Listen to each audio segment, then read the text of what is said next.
How to start a podcast show? There are so many formats to choose from, and each of them has its own pros and cons. In this video, I'll share with you 8 podcast format ideas. We'll start with the most popular formats and end with the ideas that you also might be interested to implement. Let's get right into that.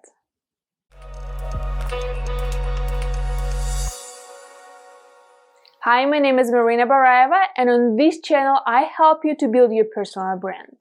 Starting a podcast, I think, is one of the easiest ways to gain authority. And the most common podcast format is an interview podcast. Why? Because you don't need any expertise and experience to start here. Do you want to make it even easier? Pick a topic that you are passionate about or want to learn more about, and then I promise you, you look forward to recording each episode. After you pick a topic for your interview podcast, you need to find the guests who can share their experience around that. A benefit of that is you don't need to be knowledgeable around the topic. Your task is to ask interesting questions. And if you are a representative of an audience that you focus on, then you ask many questions that you are curious about, which makes your work easy. Another benefit is you can bring well-known guests and experts that will give more credibility to your podcast. It will quickly boost your authority because you surround yourself with famous people and kind of borrow some of their fame. And also, it will help you to grow your podcast. Such people often have established communities with who they can share your podcast. Some people think that an interview-based podcast you have to do in person. But no, you can use Zoom or Skype to record an interview, then edit and publish. Everything from the comfort of your home. If you want to know more about how to find great guests for your podcast, check this video where I share all the details. Another idea for an interview-based podcast is some hosts use it as a business tool to find clients. However, not among the audience, but the guests. They pick people for an interview based on the criteria of their ideal clients. Every person has an interesting story to share, so when you learn to ask good questions, then your podcast will be good.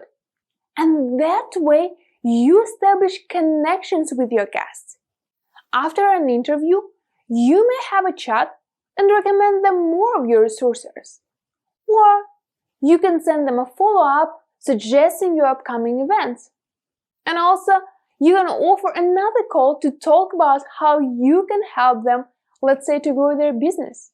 The disadvantages of an interview-based podcast are you need constantly look for the guests, which may take a lot of work, and then you need to manage your schedule to find the right time for both of you.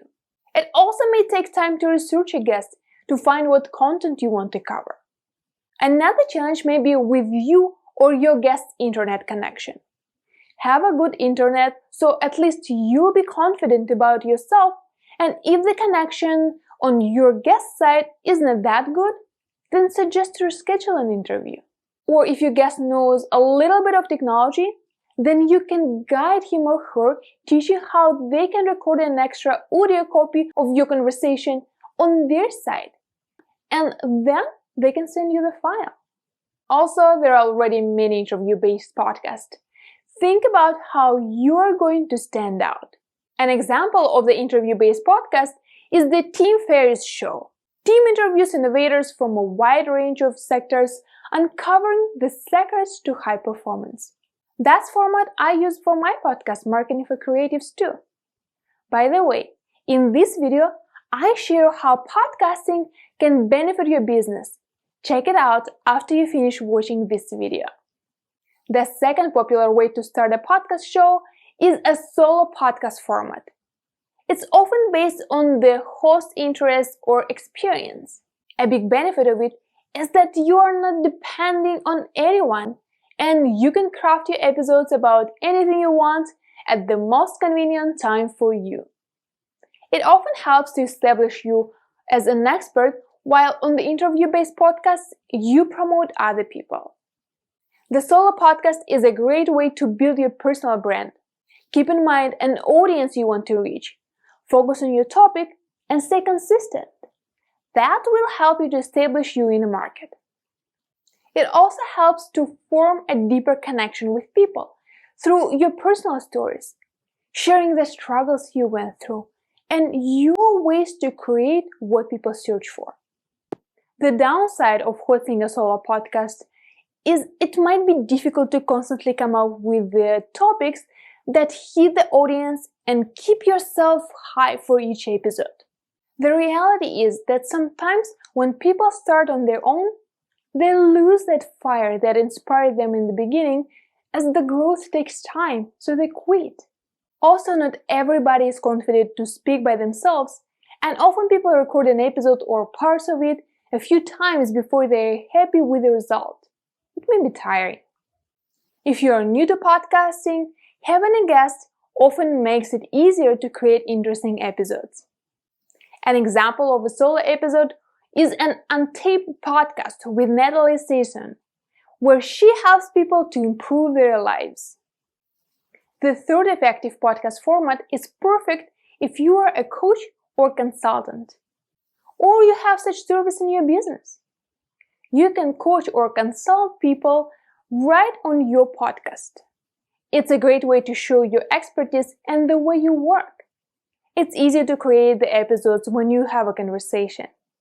And also, it opens up the opportunities to create clients from both your guests, who you will consult, and your audience, who will resonate with your guests and see on a real example that you help them. You help them to find the solution for their problems, or you guide them to the direction they want to go. A challenging part is you need to be confident to coach in public and your guests to be able to open up so you could help them most effectively. It also brings difficulties with scheduling the right time for recording a podcast interview. A good example of such format is Where Should We Begin?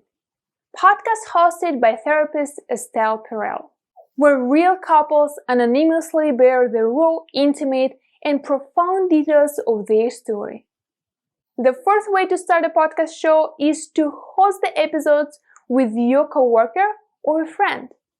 That can be you and a member of your team, your spouse, or your friend who works with the same audience as you. As an African proverb says, if you want to go fast, go alone. If you want to go far, go together. In a co-hosted podcast, you'll be a support for each other. It's also easier to create a long-form content when you have the conversation. If you're in the same business, then you work on the same goals too. If you have different businesses, then a co-hosted podcast is a joint venture partnership where each brings his or her strength to grow a podcast. A good example of such podcast format is a marketing school podcast hosted by Neil Patel and Eric Sue. They have daily episodes about 5-10 minutes each where they cover different business and marketing tactics. A disadvantage of such podcasts is you need to find a time where you both can record episodes. But you can handle that recording several episodes in one day. That way, you may spend only 1-2 days a month to produce a lot of content. Another challenge is you better discuss the responsibilities for each production step and have a marketing plan in place. That way, it will be easier for you to stay organized. Okay, we got to the middle of our list of how to start a podcast show. The fifth way to create your podcast is to plan it with your book. You can use this tactic when you're starting a podcast, as well as to have it as a season if you plan the seasonal episodes. Here's how it works. When you know that your book will be launched in a few months, you start creating audio content that supports a message of your book. Maybe you have some parts from it. Also, there can be extra thoughts that you did not include into your book. Or you can share your behind-the-scenes process and challenges that will help your listeners to know more about your book and connect with you as a person. That way, you start growing an audience that is interested in your message and might be interested in buying your book. Or even if you already have a book, it's a way for you to serve your audience even more by giving extra content around the book topic, or share some content from it to tease people who did not buy a book yet. An interesting example that I recommend you to check is Steal the Show podcast hosted by Michael Port. Go back to the episode 0 and see how Michael aligned every next episode with his book. Nowadays, he uses his podcast for interviewing people around the similar topic that his podcast was in the beginning. While selling a book often doesn't bring much money, a book itself, as well as a podcast, is your marketing tool to sell your service. A challenge here is to plan your content up front, so it will be like a series of episodes that will help you to achieve your marketing goal. This gets us to our 6th possible format to start a podcast show. It's sharing mini stories or reading the parts of your book. An example of it is an Encyclopedia Womanica podcast. In just 5 minutes a day, it shares different incredible women's stories throughout history. You can tell the stories of people or case studies around your specialization, focused on only men or women or the generation, for example, entrepreneurs that succeed under 30 or who open a business after 65. You come up with your own idea. All of these helps you to narrow the focus of your podcast, creating it for a specific audience. A big benefit is if you like biographies or inspiring stories, that could be your choice of starting a podcast. To find inspiration for such podcasts, you can also check a successful Evan Carmichael's YouTube channel. He does inspirational videos as a combination of speeches of the well-known leaders. That could easily be a podcast. A disadvantage of such podcasts is you need to research to put together an insightful episode. Keep the episodes short and on point. That way it will be easier to create them. The 7th way to start a podcast is to take content that you create elsewhere and convert them into a podcast episode. For example, you can extract the audios from YouTube videos and share them on your podcast. You can take your blog post and read it. That way, you'll have it as an audio too. If you recorded the workshops or seminars before, then you can take pieces from them and also repurpose as separate episodes. The advantage of this way is you start a podcast based on what you already have. You don't need to put as much work in creating something new. A disadvantage is that you need the content that you already have created elsewhere. If you're starting from zero, then you better go with the interviews or solo podcast. Also, as the original content was created for another platform, you may need to adjust to a podcast format. As an example, Gary Vaynerchuk repurposed a lot of his content from the meetings, speeches, and other posts created for social media and published as podcast episodes. Also, he actively integrated our next podcast format, a hybrid. A hybrid format is a combination of a few different formats that we discussed before. Gary Vaynerchuk combines the variety of podcast format. He has interviews, solo episodes, consulting style, where he published meetings with the business owners, and so on. Another example, Amy Porterfield on Online Marketing Made Easy podcast combines interview episodes with the solo episodes.